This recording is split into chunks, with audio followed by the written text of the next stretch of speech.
From the Woodshed, a casual conversation with Chase Morrill and Ryan Eldridge of Kennebec Cabin Company, the team that inspired the hit show Maine Cabin Masters. From the Woodshed is brought to you by Nelma. See the stamp? Trust the quality.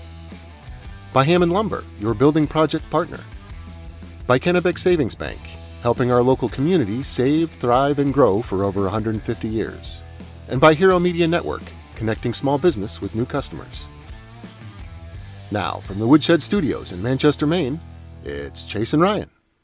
From the Woodshed, I'm Chase Morrill. With me, as always, Ryan Eldridge, Maggie Morrill. Hey, guys. Hi. We're here to talk about all things Maine, all things cabin, all things Maine cabin related, and today, all things barn related. We love barns. Our guest today is Bowe from Barnwood Builders, so we've got a lot in common with him, so I think we'll find plenty to talk about. I've been looking forward to talking to him for a long time. Me too.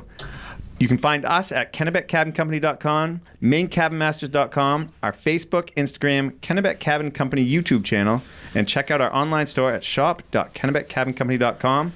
And we always want to thank our sponsors, Nelma, Northeast Lumber Manufacturing Association, Hero Media Network, connecting small business with new customers, Hammond Lumber Company, the official building material supplier of Kennebec Cabin Company, and Kennebec Savings Bank, helping our local community save, thrive, and grow for over 150 years.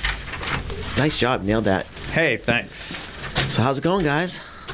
Things are going well. Yeah, we survived the big deep freeze so far. We did. Hasn't been that bad. That was like, what, a day and a half? It's coming back. When? Saturday. Hopefully it lasts for 22 minutes. We'll see. I don't like it. Oh, I hate it. The only cool thing is that there was a little layer of ice on the snow, and it sucks that moisture out of the snow, but my driveway is just like sheet of ice. Sheet of ice. I have thrown more sand down this year than years past. I'm over it. I know. Let's go somewhere warm. Yes. I saw Maggie's ski race this weekend. That was fun. Oh, yeah. Mm-hmm. You had really good form, and like smacking the gates. And I was like, those things hurt when you really hit them. You sure you were watching the right skier? I saw some people. I don't know who you're looking at. But that was fun. So that's a yearly thing in memoriam. Yes. Everyone was dressed up and having a good time. Yeah, it's just like a fun race. Nice. I've been to Kent Hills 3 times. 1 ski race, 2 weddings. Wow. Can the public ski there? You can't, can you? No. You been to 2 weddings there? Yeah. Exciting, huh? Ashley and I worked a wedding there once. You guys did? What were you doing? Bartending. That must have gone well. Who was it for? It was for John Sexton's daughter, I believe. Interesting. Why are you both looking at me? I don't know who that is. No, you weren't alive. I'm just trying to remember. Ashley would probably How old remember were you better. guys? I don't think the kids were. Maybe the kids were born. I don't know. I've never been to the crux of the hill and seen down over. It's really. So it drops. You can, and that rope tow is like, I've never seen a rope tow go that fast. Yeah, it whips you up the top. Holy crap! I took a picture of Maggie, did a selfie when she's up, and I like took about 100 pictures to get her in the right frame. And all these people are like, "Oh, I used to ski there in high school." Like that rope tow is just like it's a glove eater. Mm-hmm. Yeah, my gloves almost already have holes in them. Ugh. But you got the good giver gloves, so those probably last longer than anybody else's. We'll see. No, they do. We still have a couple pairs from last year. Yeah. What else is going on? What is going on? Janet, it's just this time of year. I've been telling everyone, like, it's just crappy. It's gonna be fine. Days are getting longer. You know, it's like, yeah. What good happens in January? Like, snowmobiling, ice fishing. There's none of those. There will be after this, right? Vacation. Yeah, vacations. Did you finish your deck project yet? Are you still waiting for the roofing? I had Fowler come and give an estimate on the roof, but they're so backed up. So backed up. Yeah. They said probably June. Well, we have metal roofing. You have green. You should take it. I know, but that's... Well, I'm just wondering if I should... No green. If I should put something down, like... I don't want to put screw-down metal roofing down and then have to take it back off. Right. So I didn't know if I should put rolled-down roofing just to... But at this point... Is it sheathed? It's sheathed and it's got roofing underlayment. I'm like, that will last till June. Oh, heck yeah. Type out last year. We have so much stuff lying around, so whatever you need. And I can get a jug of that Flex Seal, any spots that hit every nail hole. It's clear, nobody will ever see it. Be perfect. Well, that's exciting. Yeah. Yeah, nothing else going on. We're getting ready to. Well, we're on a little break, but we got that project going on in Belgrade is wild. It's so cool. Like, you know, I can talk about information, can't give it out. So we're doing a project through the winter.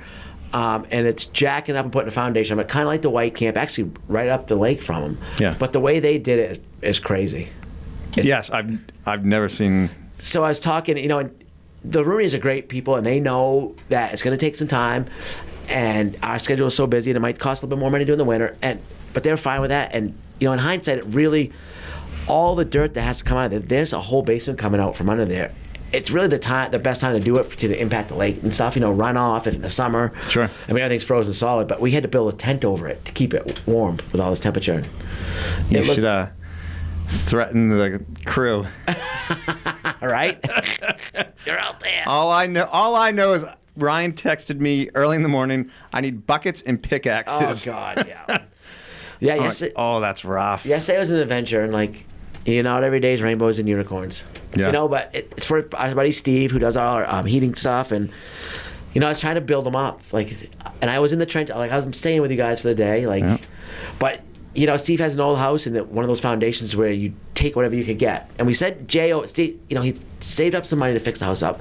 Sent Jay over, our spray foam guy, and he's like, I can't spray foam this. Because normally you'll spray from the box seals down. And he said if you do that with all that moisture, it's going to rot from the inside out. Gotcha. And he had valleys and humps. So we took 140 buckets, 5-gallon buckets out by hand. And I was making jokes. I'm like, yeah, hey, man, if we ever go to jail, we got practice. And my new band name's 5 Gallons to Freedom. But, it was fun because Rob was over there videoing, and it's the old house. It's sagging, and it's already coming back together today. And nice. It's a good time. They don't like me any more than they did yesterday, but... Oh, I can imagine. We're getting there. Bribe them with free beers. Yeah, exactly. So... Are you running right now? Are you heating off from your radiant or your heat pumps, or still the both? So that's pretty interesting. So now propane's high right now. Yeah. So my propane bill the last couple of months was like $400. Yeah. But I didn't run the heat pumps at all. So now I'm doing more in the heat pumps, but where it got really, really cold the last couple of days, I kind of turned the heat pumps off and just went on the radiant. So I guess that's my question, because right now we're at temperatures where, at nighttime when it's in the negatives. And they're not as efficient. They're not as efficient. Do you have to control that, or do they work together? Or I have to control that, but they now make a computer module that goes on, and your floor thermostat will talk to your heat pumps. Because the technology, the heat pump technology is wild. Like you can put a sensor on, and it'll constantly fan the room, and it'll say that corner of the room is coldest, and go there. But we didn't have good enough internet. But now that we have the space train, I can do that. But now I got to kind of think ahead. And gotcha.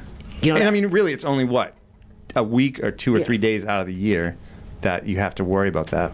But if I want to get really into it, I could because there's so much solar gain in the house. So in the mornings, I got a new weather station, which is awesome. You get up, the indoor temp, the outdoor temp, the humidity, and. Nice. Try to find with the solar gain and what to do those. But the cool is those computers will work together. Interesting. But you got to think ahead. Yeah. And I'm lucky enough. I built that house, 3 years ago, super insulated for that. Yeah. If you have a heat pump in an old house, don't even bother. Right. That's more just for take the edge off. Yeah. Huh. Interesting. Technology. Yep. Maybe I'll ask Mark Bowe. There we go. But I got at least 25 minutes of questions, so if we get longer than that, I'm going to ask him. Perfect. Yeah, so let's take a short break and let's watch this cool video from our friends at Saddleback Mountain, and we'll get back to you.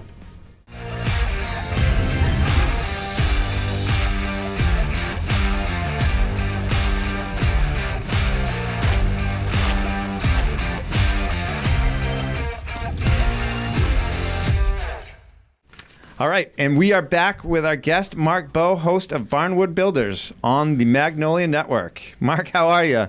I'm doing wonderful. If I was doing any better, I'd have to sit on my hands to keep from clapping. Nice. Well, we always ask our guests at this time. You want a virtual water, coffee, or beer? I'll take a coffee. So I don't know what we're drinking. I'll tell you right now. My assistant will be out in about 12-hour drive from here. Yeah. So today with baby kittens. That's what we're drinking. That doesn't look like Baby coffee. That doesn't look like kittens. coffee. Is that moonshine? Coffee, yeah. It's just clear. That's all. West Virginia clear coffee. Good old West moonshine. Virginia clear coffee. That's all it is. Well, we're drinking fat orange kittens. Have you ever seen that, huh? Yeah. I've not seen that. Well, we'll let you know how it goes. So Magnolia Network, huh? How was the transition for you guys? You know what? It's been great. I think that.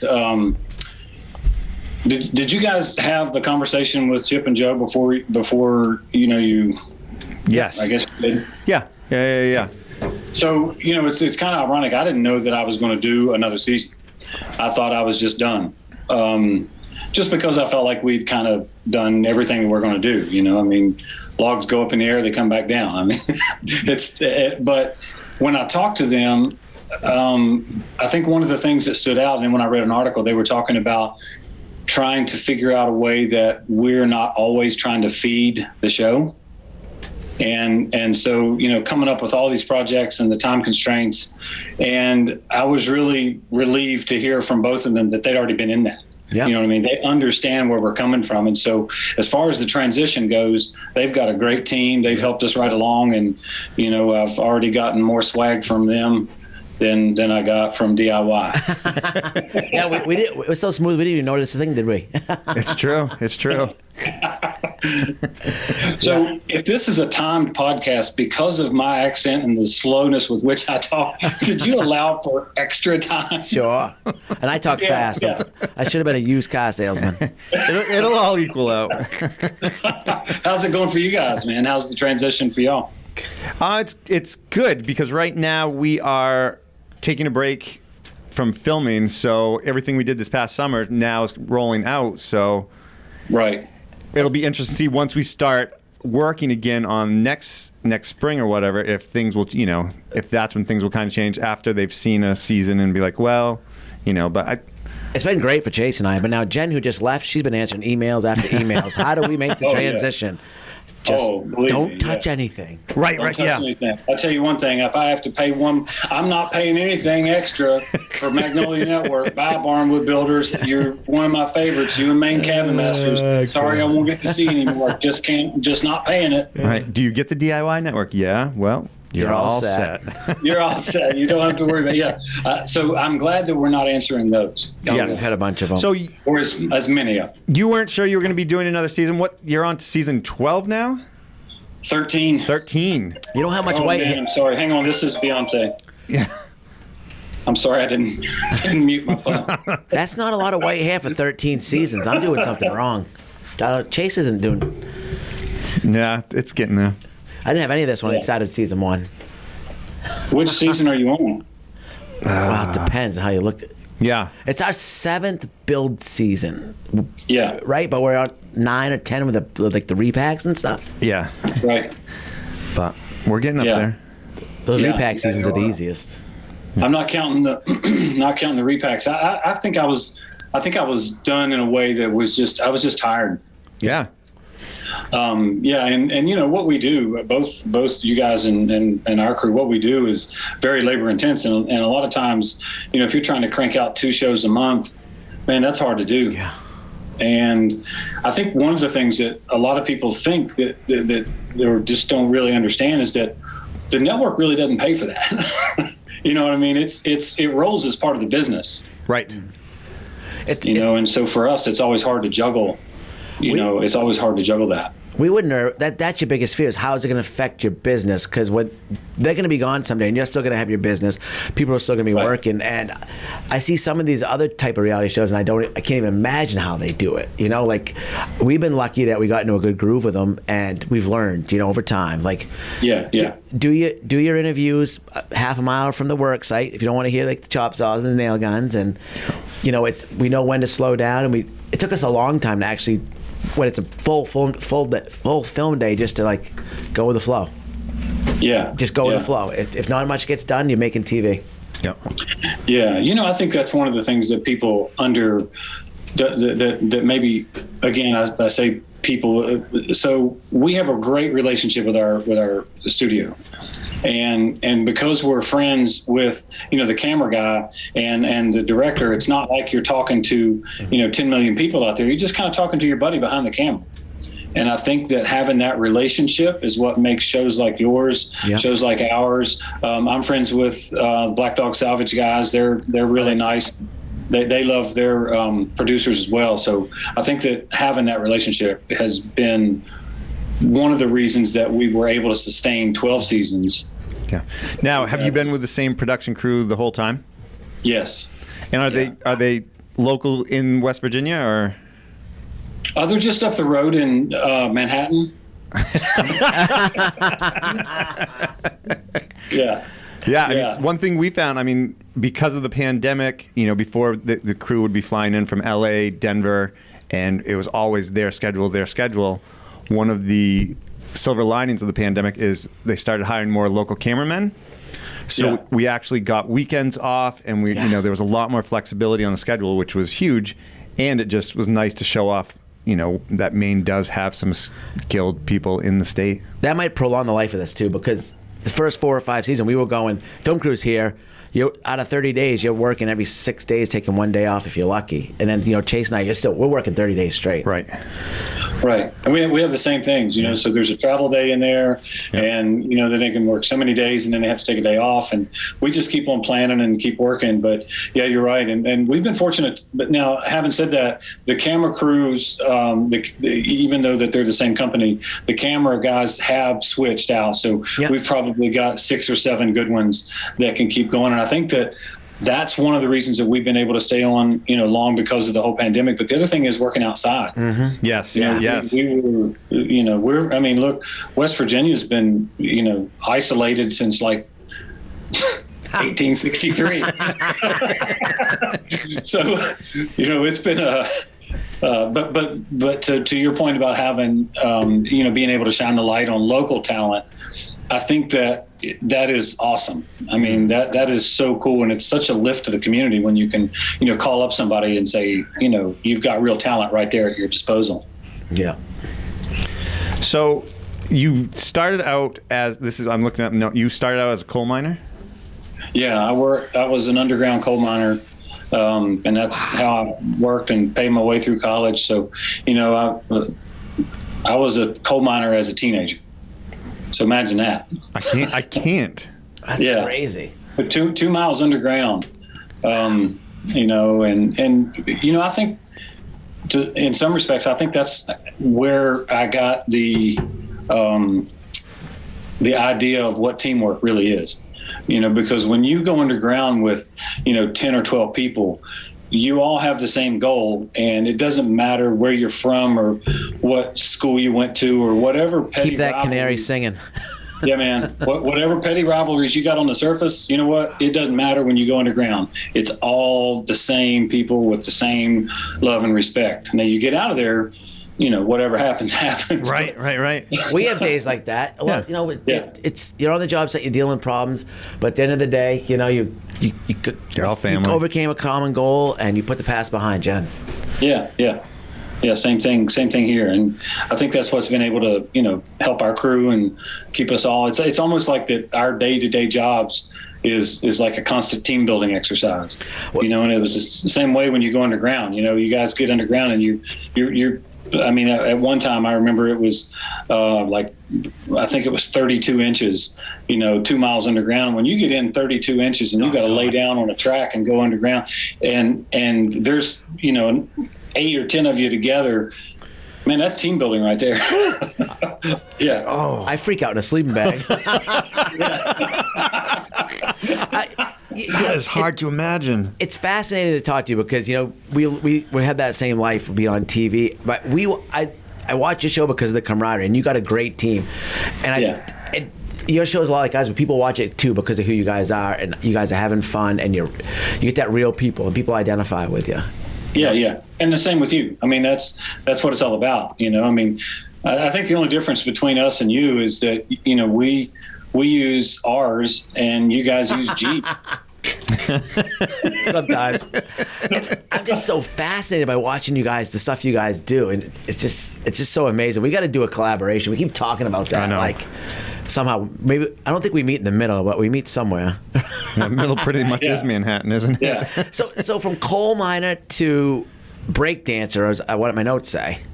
I'm a fantastic break dancer. Like if I find a shield and linoleum in an old house, I am going to turn it on. We got to get together. Jedi is a break dancer too. Yep. Yeah. Really? Is he a top game, like popping and locking skills, or is he got ground skills? He finds a cardboard and goes to the ground. Yeah, he's got. Yeah. Are you a pop locker? Or? I prefer to stay up top. You know what I mean, with a little body rock up top. Oh, this is awesome. I did not expect this conversation. We'll have a dance off. Yeah. So from there, You probably don't get many dance offs at Grateful Dead. No, shows, we right? don't. Everyone's just sitting there Spin-offs. swaying in the corner. Good times. So were you doing carpentry with the family growing up, or or you just did you get into building after that, or? Man, I got into building, kind of as a way out, in the cold Survival. stuff. Yeah, so, a guy asked me to help him tear down a barn on the weekend, and I was working underground, and I said, yeah, man, I'll help you. I helped him, and I tore the barn down. I sold it. It was all wormy chestnut lumber. I made $1,700, and I thought, well, I didn't make that this week underground, so how about I find another barn? Right, where's the next barn? Yeah. I know in Maine, like Chase and I, we saw 20, 30 years ago, everyone was starting to flip houses, and you thought the stock was gone. There's still places there, but it's getting harder and harder to find some the right projects. Like, how is the stock down there for the old barns and stuff like that? I think that there's plenty of materials. I think what's happened, and this is what happened to me a long time ago, is that you have to figure out a way to add value if you're going to survive. Yeah. So a lot of people started tearing down buildings, and so now there's a lot of lumber out there for sale. And I realized that, hey, people can go online and buy barnwood at what, for less than what I can afford to sell it to them for. So I maintain just high quality, and I add value by either, wire brushing it or trying to make something in more of a modular type concept. And I think the whole trick is to know what you can do with it, what the limitations are, and then add value to the commodity. So that's the way that I've been able to continue going. Yeah. Nice. Diversifying. Yeah. And not thinking about all that lumber you threw away back in the 80s and 90s. Oh, my God. Like some of the stuff. Oh, yeah. Same here. Foolish. I was just after the beams. I don't even want any of that barnwood. Will that fit on the truck? It's amazing, that whole industry. We have a good friend.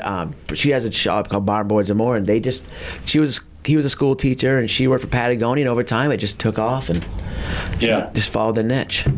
Right. Now, where did you acquire or find your appreciation? I mean, same with us. A lot of these places we go into, most people would say, tear it down, burn it, like they always used to.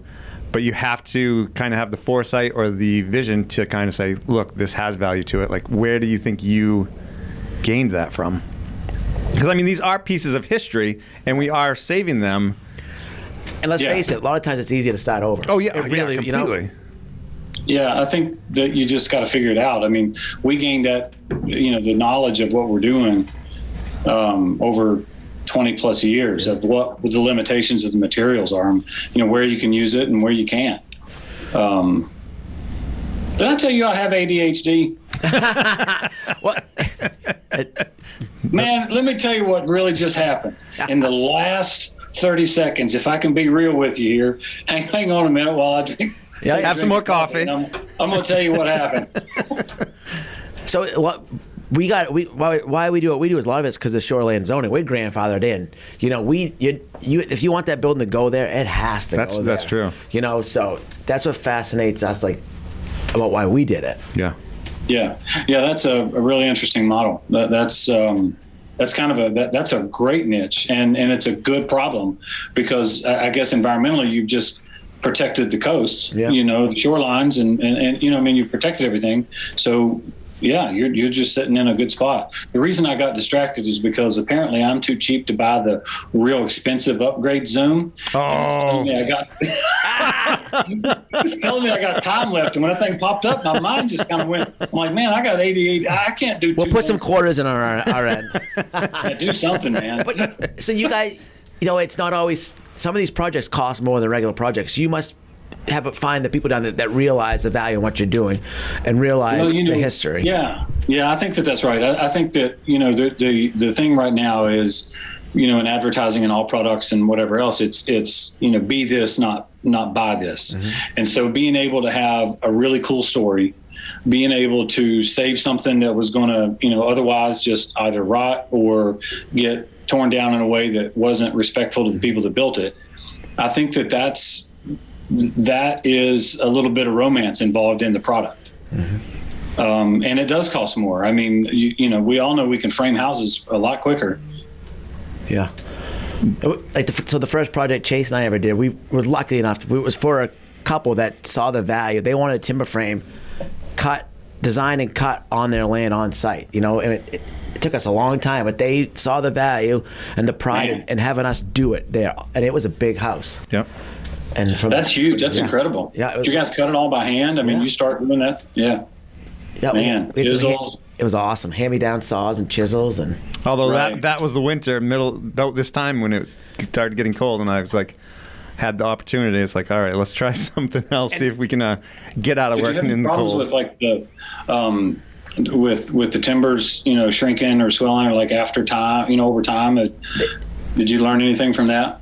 Like I have mainly use a lot of hemlock, and it's so wet and heavy. Oh yeah, perfect. Yeah. My frame now is 4 years old, and it still pops sometimes and cracks, and you'll see it over time for sure. Yeah. I love hemlock, man. So we go all over to get the materials. So I guess it's just wherever we go. I mean, I found some really good areas where there's if you follow where the glaciers were, you can find really black dirt, and where you find good soil is where you'll find good straight trees. Where there's good straight trees, there's good timber frames. Wow. So I took some buildings one time years ago out of Canada, in Halifax. Oh, and beautiful. The timbers, the timbers weren't huge, but man, they were great. They were really good shape. All those big timbers on the bottom of the ocean because they were the king pines back in the day. That's right. The masts of British ships. Yeah. Once in a while, you'll see an old pine forest here, and it's amazing to see, untouched. I don't know what's going to happen in 2 minutes and 10 seconds. Am I going to get kicked off this joint or what? This thing is saying 2 minutes, 10 seconds. Yes, you will. Well, if you do, we had a great time. Cheers. Yeah. Cheers, man. So, do you guys? What's your build? Is your build season year round? I got a million questions. I'm not gonna get in 2 minutes, 10 seconds. Okay. Yes. Okay. Quick. Yeah. Why do you guys space the logs so far apart, and what's the material inside? Is it? Oh yeah, so it's chinking. I mean, the pioneers use mud, clay, horsehair, all that kind of stuff, and then we come back with more modern materials. We can do it the old way, some of the type of the things you'd find it in Paris and all that. But yeah. So why were they built that way though? Because we do. I don't know. I mean, Scandinavia and the Finnish, they scribed, log on top of log, no gaps. That's the main way. Yeah. Our chinking, what was it? Beeswax? It was horrible. I like yours way better. It was, I don't even remember what it was. Beeswax. Oakum. Oakum. Yeah. Didn't he go to high school with you? That was old Oakum Rucker. I remember that dude, man. Oakum if you got him. So we always get some great fan questions. I'm looking at these ones and they're amazing. So maybe Maggie wants to get one or two off before you get cut off. We're probably down to a minute. So yeah, I don't know if this is the right idea. Speed fire them. Are we actually doing this? Yep. Yes. Oh God. Do the first one. Give us your best dad joke, quick. Nope. Okay, next. All right. Why is your boneyard? Okay, I will. Oh my God. Love it. Doesn't. This is a good one. Why is your boneyard open to the elements? Does that ruin the timber? That's from Kim Jutna. What was the question? God, man, I ruined We it. don't have time for this. Why is the boneyard open to elements, and does that ruin the timber? Oh yeah, we try to move it quicker than before it has a chance to ruin. So. Oh, that was awesome. Oh my god. That was fun. Yeah. Jen leaves for 10 Thank minutes. God Jen's not here. Jen leaves 20 minutes ago, and now. Well, so anyways, guys, that's a first. Now we have to get him back on, right? Yeah, or get him up here in Yeah. person. In person. It just shows that being in person is way better than being on Zoom. It's so fascinating talking to him because Yeah. you still like feel like you're on TV. It's kind of surreal. No, like I want to know no. how he feels about it. Yeah. I'm still wondering right now what we should do about losing him. Oh, I'm over that. We're on the next segment, right? Wait, no. Wait. What else are we gonna do? I need to bring it in a little bit. All right. All right, so Well, thank you, Mark Bowe, for joining us. yeah. That And was, Why don't we take a pause here? all right, we'll take a short we're gonna pause. take a short break, guys. We'll be back.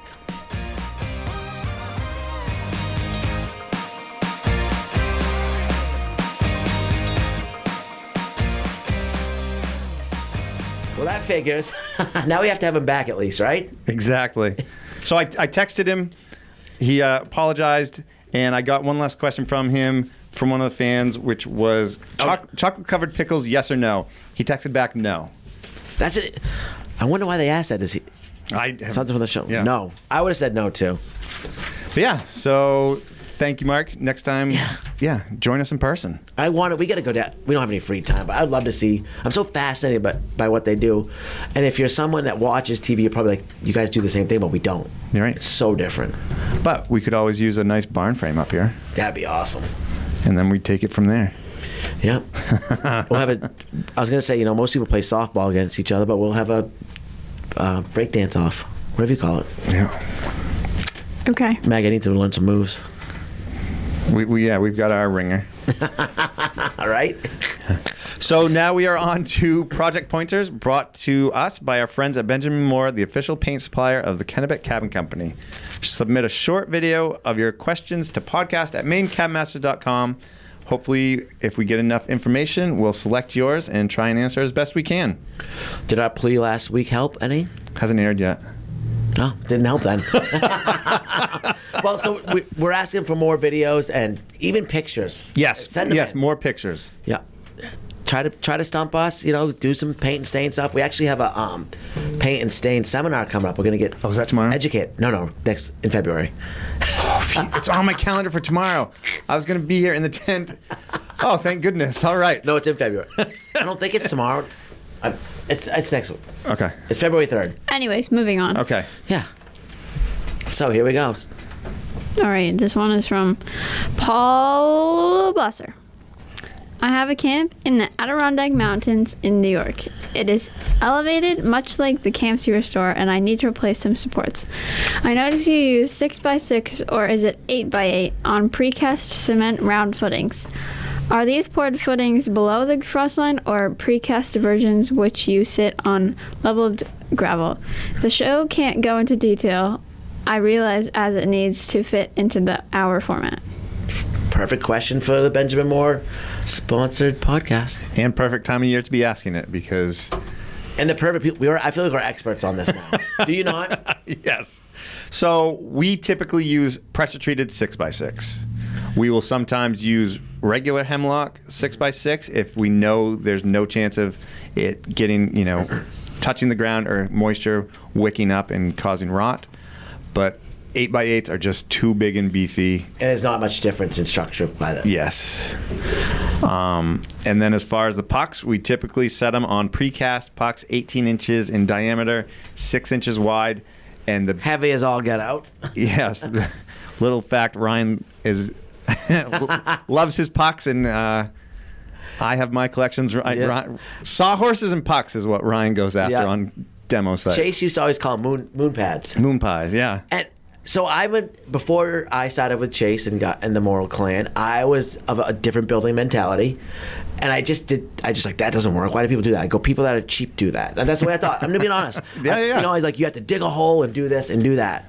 And over the first couple of years, I started looking at these camps, and you're going to see sometimes if there's ledge, rocks that didn't move, and stuff that didn't move, but the pucks are like, and then it go back to like Jewett brothers, they're like the best around at what they do. And I went on to one of their jobs, and they would been doing what we do, 40 years ago. And all it is a load of crushed stone, and then you wouldn't think it would work either, but you put your 2-inch styrofoam on that, and then you pop. Yeah. And that. I mean, ideally, and that's Maine. I don't know about other states' building codes or whatnot, but the idea is to try and keep the frost out from under them. I don't think you can't dig down below the frost, put a pot. Well, I mean, you can in some applications, but most of the times when you have a camp existing, you can't dig down below the frost. So the idea is to get the puck in place, put it on good base where water will drain away from it, so you can't get the buildup of frost. And then if you can, or if you're able to, you put down the insulation, again, to help protect the ground so the frost doesn't get under there and heave it. I'm amazed how well they work. I mean, we've seen stuff that hasn't moved in 30, 40, 50 years. Absolutely. And the other thing is, like you said, pressure treat if it's going to get wet, but we'll put that Hemlock beams up underneath. Yep. And the other big thing is bracing off. That's a big thing. The post once they're in place. We try and do diagonals every direction in order to stabilize that post to keep it from, because if the puck does shift, it can kick out your post. But for cost effectiveness, there's nothing better. I mean, obviously we love Techno Post, right? Because we don't have to do it, and they're bulletproof. But a lot of times you can't get them under camps. If there's some area, if there's any type of really rocky situation, you can't really work with it. But yeah, it's a good way to go. 6x6. Okay. Good question. All right, our next one seems fairly similar. It's the time of year. From my lack of building knowledge. Heather Tackle. We are putting in a foundation under our camp in Denmark, Maine. It's within 40 feet of a pond and sits on very high on the water table. We are opting for a radiant floor slab foundation. Should we go with a 4-foot frost wall, or we read about the frost-protected shallow foundation types being used in Maine? Is that a better approach to ensure frost protection in an area like ours with high water table? Just frost wall, huh? So do you think she's talking about how you, like with slabs now, you've got to kind of like build up? You mean like a haunch? Like haunch. Haunch, Is that what it's called? I think so. Yeah, you need to stick out of the ground quite a bit. Yeah. And then you backfill it. Yeah. To me, I feel like that's a lot of money if you're not going to use the space for a camp. But then again, like the camp we did down in Gray, what was that? That was nice.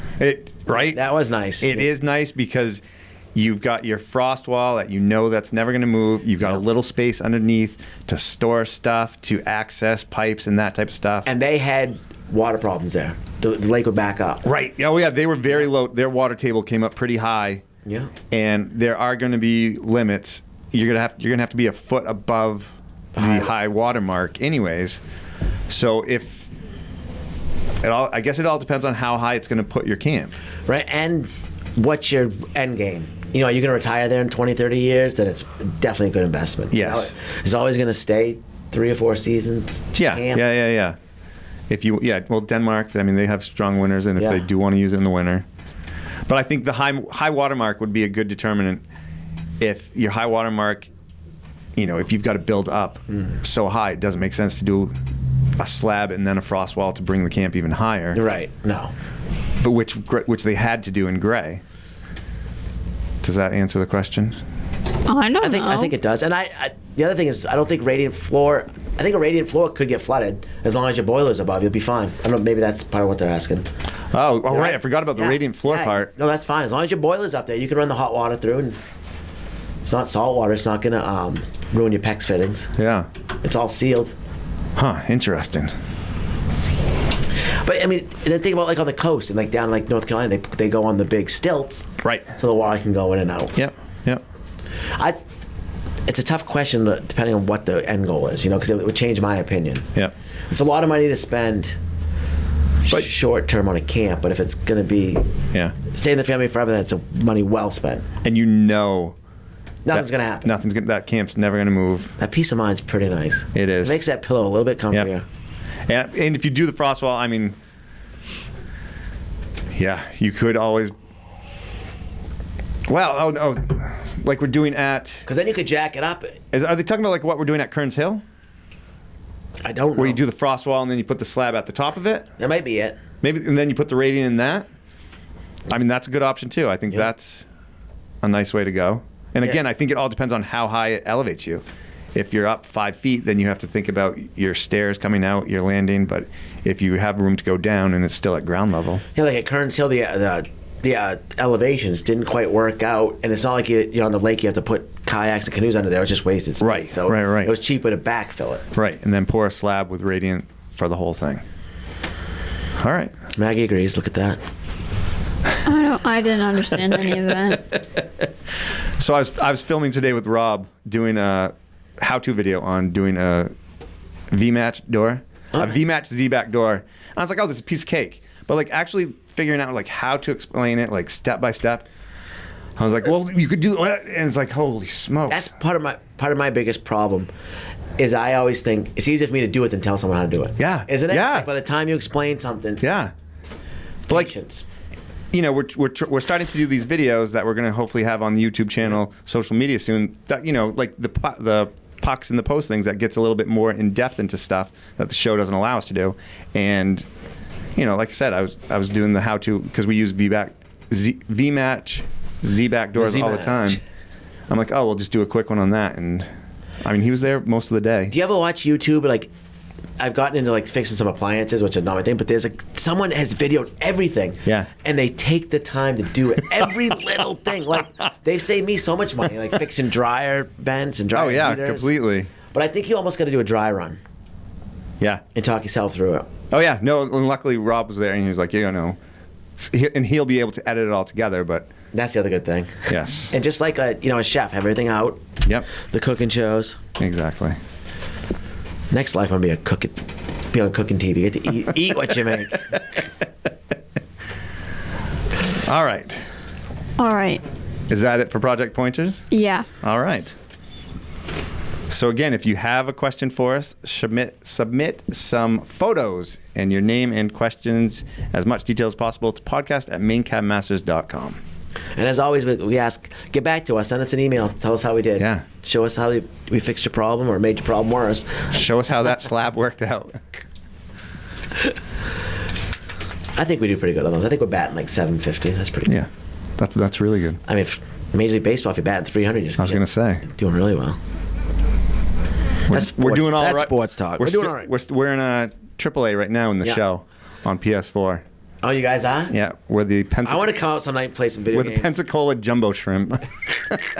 Did you guys make that up? Is that? No, that's a minor league team. Aren't video games crazy now, how real they are? So. Why are we so off topic? ADHD. That's not funny. It's not just you, Mark. All right, on to fan questions. Maggie's running a tight ship today. I have to. All right, anyways.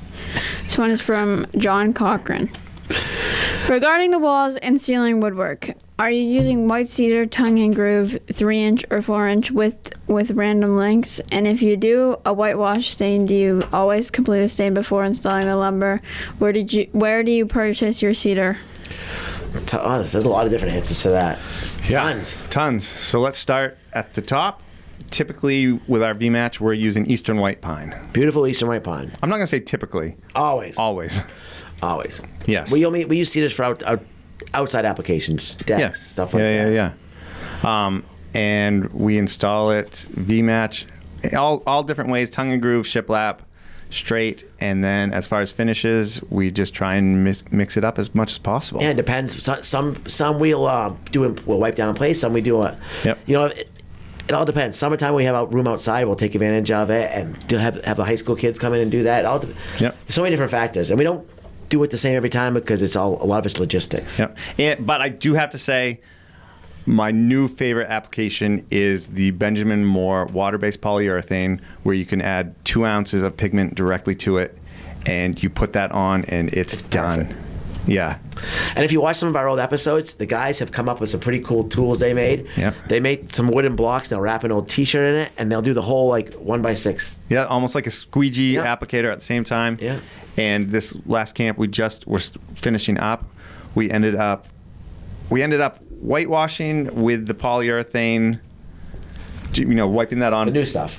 When it was up, and then Jake came through and sprayed out the entire thing with the water-based polyurethane, so that the walls, trim, everything's sealed. Got another coat of sealant. Must look awesome. It does, and it seals it up nicely, and it dries so quickly, no fumes.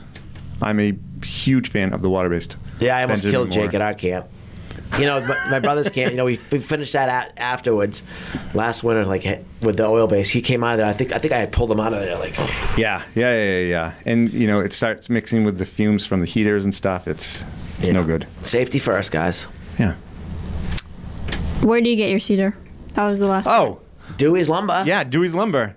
Dwayne. Yeah, our good friend Dewey. He's got a nice lumber yard down there. He's really, really busy, so if you're lucky. But he's got some material on stock. He does custom sawing. Does a lot of deck boards, different widths, different grades. Oh, our fence. We do have a cedar fence outside. Remember? We bought it at the Woodshed. Yeah, rough cut cedar. And if you go, his dog will ride. This right here. This is from our little Oh, nice. laptop stand. Is some of the cast-offs from Dewey's cedar. His dog rides on the forklift with him. That big dog. I can't remember the dog's name. It gets right up on top of the forklift. Oh, wait, no. Is that Robin? Is that the... That might be the Shingle guys. I think that's... Shingle guys, sorry. Dewey's got bears in his yard. He does have a dog, though. A big yellow lab. But yes, Dewey's Lumber out in Liberty is where we get our cedar. And, it's mostly from the state. So we try and use, again, as much local material as possible. We know it's going to last and hold up to the elements. Yeah, cedar's good for water. Like, we used to do a lot of fences in it. Yep. What's next? Okay. Any more parts to that question? No. That's a one-parter. the end part of the one. Okay. 10-parter. This is from Amy from Iowa. My question is, how do you supply water sources to the camps, and what are the factors that make you choose which way to go? Is it the proximity of the water, availability of septic, county rules, or money? I'd say the last one's most important, Yep. right? Money. And proximity to water and what people are comfortable with. Yeah. Yeah, we did a well for the Costons. Right on the lake, pretty much. Yeah. Because the biggest thing is sometimes you get in these peculiar situations where the neighbors, it's not your property, but if the neighbor's septic leach field is within a certain spot, you can't put your well there. Correct. So, there's once in a while there's a spot where you can't fit a well. Or get a well truck down into the Right. location. Right. I mean, it's a pretty big setup. Takes a while, and it definitely costs, Significant amount of money. significant amount of money.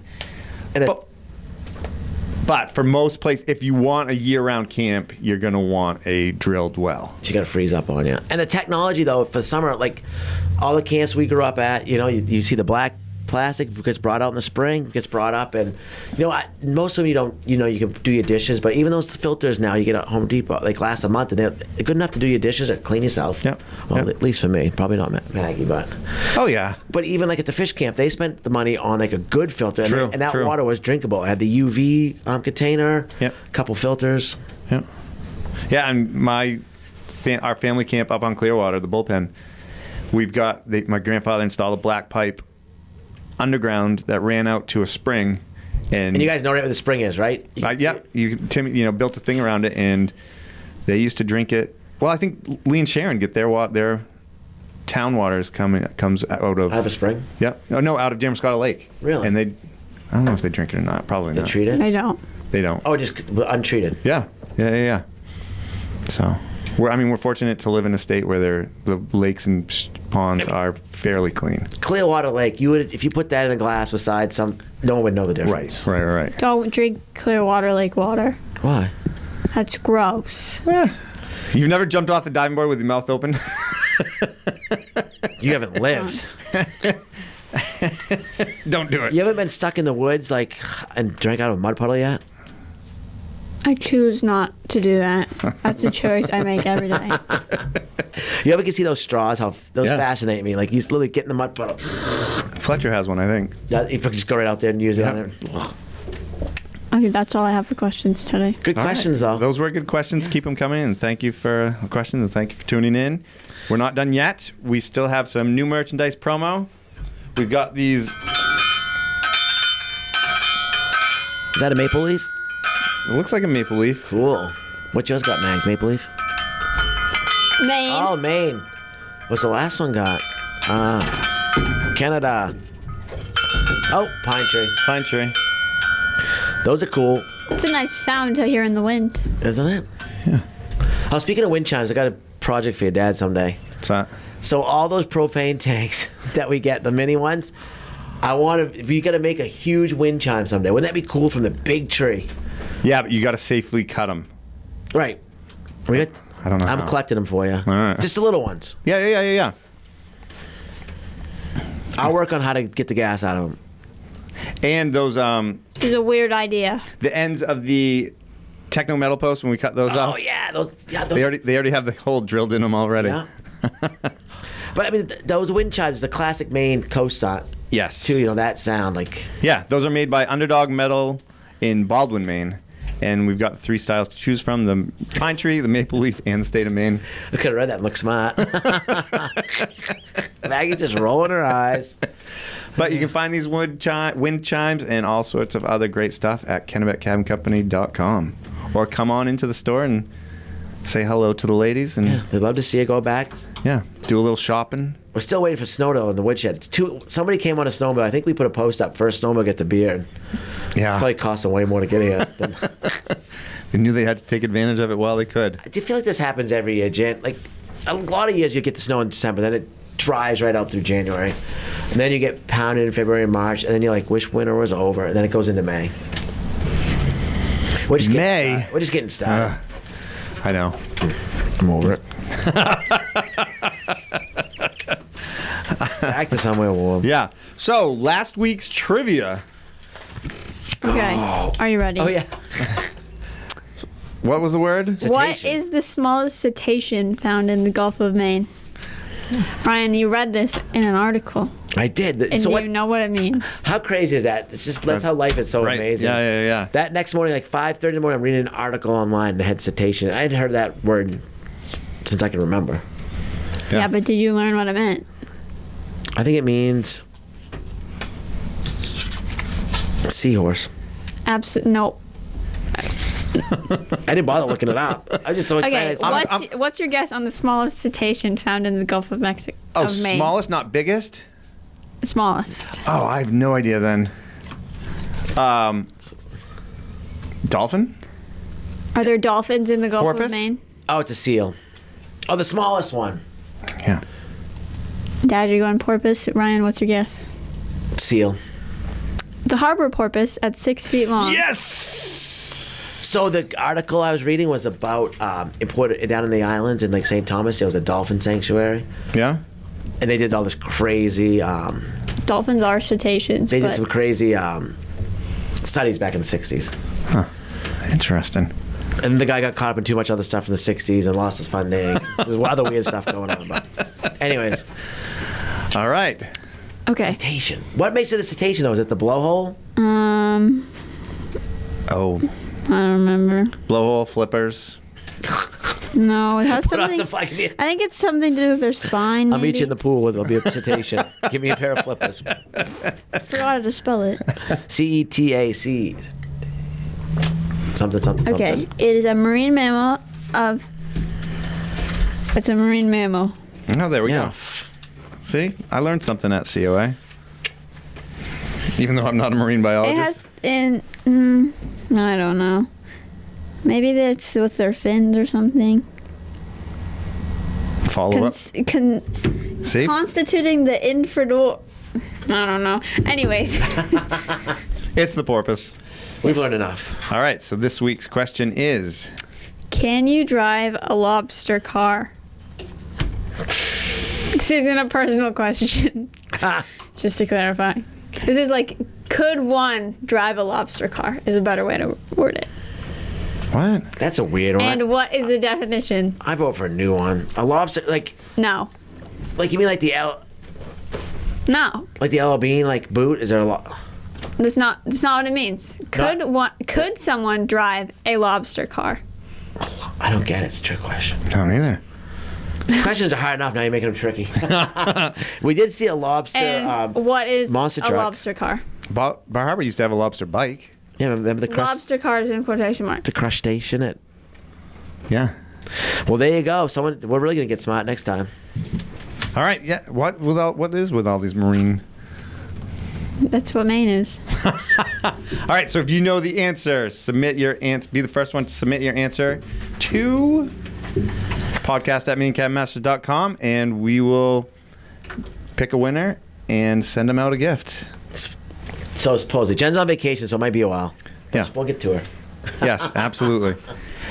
And before we sign off, I've got a few thank you letters. Oh my God, these are the best. Yeah. Wow, Dad, you really let these pile up, huh? It's amazing though. So you come in headquarters, worldwide headquarters. Yeah, it's nice. And we all have a little Yes, I know it's file thing, and it's amazing what stuff's in there. Like the people are just so genuine, so awesome. Let's see what I got. I have Believe in the Magic of Christmas. Oh, it's got some pictures in it. All right, guys. My wife and I were fortunate enough to meet you both at your shop. We are fans of your show. I recently was putting up a privacy fence and had a crew I had a crow land. Oh, it's about crows. I had a crow land and watched for me for a bit of time. A day later, we were both watching one of your shows where you talked about your father and crows, and I couldn't help but think that he was checking on my work. That's awesome. I came across a crow sculpture and had to put it on the fence. I now tell the story when friends ask about it. Have a great Christmas, Mike and Christina. Yeah, so the crow's kind of very important in the Morrill family, right? Yeah. Oh, there it is. Yeah. So it's a symbol of my father, and that's nice of them to send that along. We got a nice Christmas card from the Trozinos and Okay, I'll hold it up. a picture. Hey, so how about this? So people, you guys are awesome. I come in one day, there's a Christmas card here of a couple, and then I'm in the middle of the Christmas card with a big old Ryan hug. It's fantastic. Yeah. We appreciate it. Yeah. And then we also got a letter from, I don't know if I can read that or not, Bill Crosby, and it's pictures of the bridge that his wife had built. Cool. And she, got inspiration from the show. In Plattsburgh, New York, I saw an epic fish show up there. Oh, look at the railings. Awesome. Yeah, she that put all reminds me sorts of branches and stuff on it, so. Copper covers on the post so they don't rot. Yeah. That's sharp. No, these are fantastic. So thank you, everybody, for sending those along. And thank you for all the Christmas wishes. Yeah, we love seeing all your art because it inspires us. Yeah, absolutely. And I kind of miss everyone. Like, we're definitely a tourist. Like, it's just dead here now. It's like dead. Yeah. And I do have a few Martin stickers. Yes. Can I put one up? Absolutely. Where'd you get those? They sent them to us. They're now making stickers. One's a little shopping box that says, bought it when I saw it. And then we've got, of course, the old should have bought it when I saw it. And a few other ones. So thank you, Martins, for those. And with that, thank you, everybody, for tuning in. Thank you, Ryan. Thank you, Maggie. Thank you, Martins, for the stickers. Thank you to our sponsors, Nelma Hero Media Network, Hammond Lumber Company, Kennebec Savings Bank. And from the Woodshed, we'll be talking to you. See ya. From the Woodshed has been brought to you by Nelma. See the stamp, trust the quality. Hammond Lumber, your building project partner. Kennebec Savings Bank, helping our local community save, thrive, and grow for over 150 years. And Hero Media Network, connecting small business with new customers. From the Woodshed is a production of Kennebec Cabin Company. See you next time.